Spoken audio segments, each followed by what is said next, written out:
Are you kidding me? Gunther, a man who's built his legacy on domination and icy precision, ambushes Brock Lesnar like some backyard bully, and the wrestling world is pretending this is entertainment. Ronda Rousey looks sour, fed up, and absolutely right to be furious. Bron Breakker gets quietly cancelled while corporate pats itself on the back. Tamar Tonga furious, and for once, I don't blame him. If you think wrestling is just scripted fun and games, then this mess should wake you up. Stick around, because by the end of this video you're going to be ready to storm management's inboxes, debate fans in the comments, and demand answers. And yes, tell me below who should face Gunther for this outrage. Comment now. Segment 1, the Gunther Brock incident, what happened and why it matters. Last night, in a moment that looked more like a real-life ambush than a planned angle, Gunther attacked Brock Lesnar. Not in a measured, story-driven way, this was a brutal, posturing rush that left the beast incarnate reeling. Now, before anyone gasps and says it's all part of the show, hear me out. There's a difference between a booked heel gaining momentum and what unfolded, a calculated, unnerving escalation that blurs the line between kayfabe and real-life heat. Why it matters. Brock Lesnar is a tentpole figure. When you place a star of Brock's magnitude in a position where he looks compromised, you either have a masterful long-term plan, or you're putting a top asset at risk for short-term clicks. Gunther's attack wasn't a clean stage beatdown. It felt personal, messy, and aimed at damaging Brock's aura. If WWE is building toward a Gunther vs Lesnar rivalry, they better have a pay-per-view main event that delivers. Otherwise, this is reckless. Trivial question for the comments: do you think this was a deliberate long-term plan or a heat-filled moment that went too far? Drop plan or heat below. Segment 2, Gunther, the calculated predator or getting desperate. Gunther has been the poster child of cold, measured domination. He doesn't need theatrics, his ring work and aura do the talking. Which is why this unhinged attack raises questions. Is Gunther trying to break Brock's mystique because he wants to be the undisputed, unquestionable king? Or is this a sign that Gunther's character is being pushed into desperation to keep him relevant? The psychology of the attack. Gunther's style has always been surgical, targeted strikes, precise control. This ambush was different. It was personal and loud.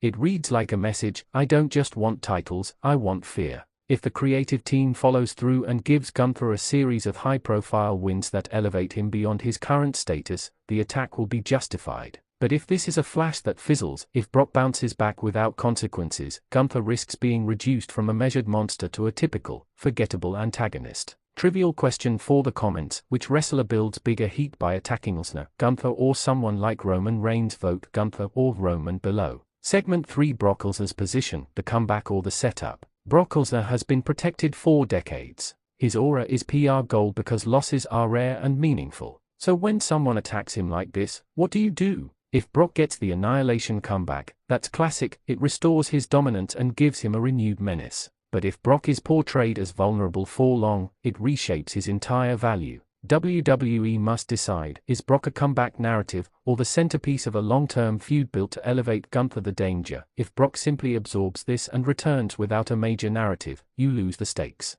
Fans remember when big talents were misused. One bad creative decision can sour an entire era's perception of a legend. Imagine months of teases that never conclude with pay-per-view satisfaction. That's why every move post-attack must be meaningful. Trivial question for the comments: if Brock gets a rematch, what type of match should it be? No disqualification, last man standing, or standard pick one. Segment 4, Ronda Rousey, sour, sidelined, or silently plotting? Ronda Rousey's body language in recent appearances has been telling: terse, irritated, and visibly annoyed at parts of the product. When top female stars look that disillusioned, it usually means creative mismanagement or broken promises backstage. Ronda's sourness is a red flag for WWE. When a crossover megastar who brought mainstream credibility to the women's division looks disillusioned, it's not just a problem for her, it's a problem for the entire brand. Why Ronda matters: she brought legitimacy and attention to the women's division like few others. If she's sour, perhaps it's because of inconsistent booking, lack of meaningful opponents, or being used to prop up others without proper payoffs.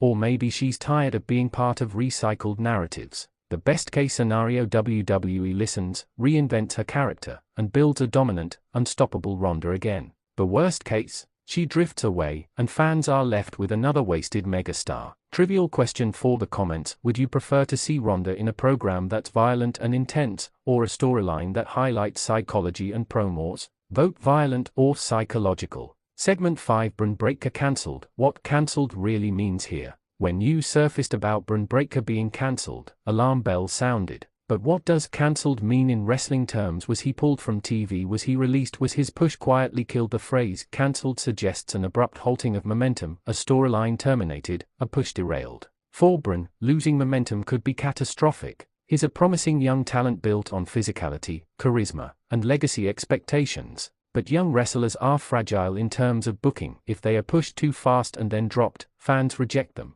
Why this might have happened? Maybe creative had no credible plan to follow his push, maybe his promo work wasn't strong enough yet, or maybe backstage politics intervened. Or perhaps WWE saw him as not ready for the next level and pulled the plug to avoid a bigger failure. None of these reasons are great. The right approach would be a carefully retooled return, slowly rebuild credibility with strong wins and a clearer character. Trivial question for the comments: should Bron Breakker be repackaged or given a gradual rebuild? Comment repackage or rebuild. Segment 6, Tamar Tonga, the unhappiness that speaks volumes. Tamar Tonga being unhappy is not just gossip, it's a symptom. Tamar has history, reputation, and the kind of veteran presence that can uplift others. When veterans vocalize displeasure, it often reflects deeper cultural or creative rot. Tamar's frustration might stem from booking decisions, talent treatment, or the way the tag scene is handled. If a seasoned performer feels ignored or undervalued, it signals misalignment between talent and management. Why this matters to fans: fans respect fighters who speak their minds. Tamar's unhappiness suggests a brewing rift that could either explode into a storyline or into real backstage heat. If it's the former, WWE could capitalize on real emotions and craft a compelling angle. If it's the latter, it could lead to departures and damage locker room morale. Trivial question for the comments: who benefits most from fixing the tag division, the Usos or returning veteran team?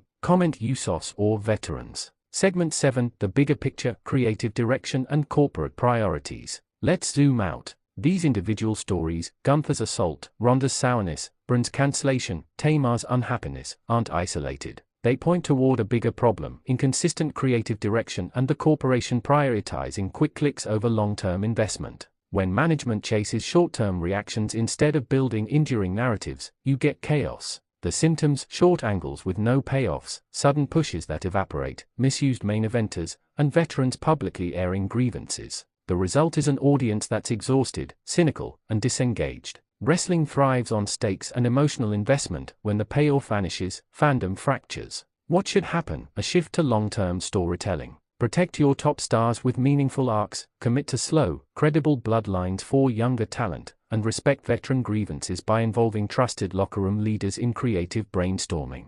Give Ronda something real. Don't let Bron vanish without direction. And if Gunther is being elevated, commit to a prestige program that ends with a payoff that justifies the risk. Trivial question for the comments: is WWE's problem creative or corporate? Comment creative or corporate. Segment 8, possible outcomes and realistic booking ideas. Let's be specific. If WWE wants to salvage these situations, here are several clear, realistic booking paths. Gunther vs. Brock Lesnar. Build it into a slow burn best of 3 with escalating stipulations. Start with a brutal singles match, follow with a last man standing, and close with a weaponized rules bout. Each encounter should add stakes, title implications, career repercussions, even alliances forming. Ronda Rousey. Give her a program that captures her MMA roots, a brawl-styled storyline with a rising heel who questions her legitimacy. Keep promos intense, use realistic physical storytelling, and position her to be the woman who punishes disrespect. Bron Breakker. Instead of scrapping him, repackage with a story-driven comeback.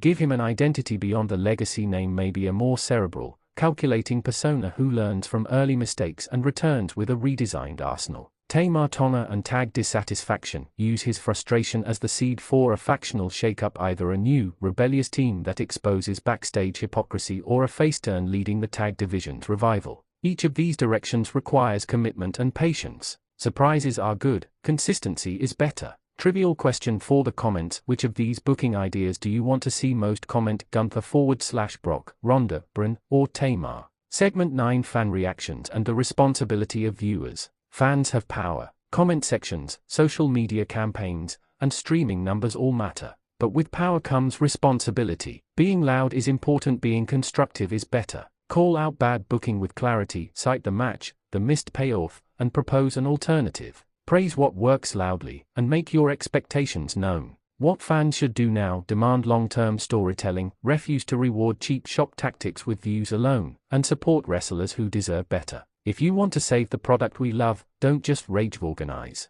Use the comment section below to share your ideas and tag decision makers on social platforms. Trivial question for the comments: do you think fan campaigns actually change creative decisions? Reply yes or no. Segment 10: potential danger signs and what to watch next. In the next few weeks, pay attention to 3 danger signs. 1. Quick fixes without stakes. If Gunther gets a promo and the feud fizzles, that's a disaster. 2. Talent exits or silence. If Ronda or Bron goes quiet, you'll know the disconnect is real. 3. Token apologies from management. If the company issues vague statements without real bookings, that's PR spin. Conversely, positive signs would be long-term match bookings, meaningful promos, and backstage efforts to repair relationships. Segment 11: final analysis and bold predictions. Here's my cold read based on the current chaos. Gunther will not only be protected, he'll be elevated. Expect a slow burn program with Brock that culminates at a major pay-per-view. But if the payoff is weak, fans will resent both men's aura. Ronda Rousey will either be recaptured into a meaningful storyline or she'll publicly disengage. WWE must decide quickly if they want to keep her star power. Bron Breakker has the talent to rebound, but only with patient booking. A cancelled push that leads to a reboot could actually be beneficial if handled correctly. Tamar Tonga's unhappiness could spark a necessary overhaul of the tag division. Either that or more veterans grow frustrated and the locker room morale worsens. Final trivia call for the comments: which outcome angers you the most? Gunther wasted, Ronda ignored, Bron cancelled, or Tamar silenced? Type the one that angers you most. Closing call to action: no intro, as requested. This is the part where I need you. Yes, you watching this right now. Don't be a passive spectator. Comment below with your hot takes on every question I asked. Share this video with 3 friends who care about quality wrestling and let them see what's unraveling. Smash that like if you want follow-ups and deep dives into each of these stories. Subscribe for more no-nonsense breakdowns of wrestling's biggest controversies. One more thing, tell me this in the comments: if Gunther and Brock headline the next big pay-per-view, what stipulation ends their war the right way? Pick one and explain why. I'll read the best comments in the next video and highlight the smartest takes. Stay loud, stay demanding. Wrestling only stays great when fans refuse to accept mediocrity. Wrestling Zone 1 will keep you informed, enraged, and ready to act.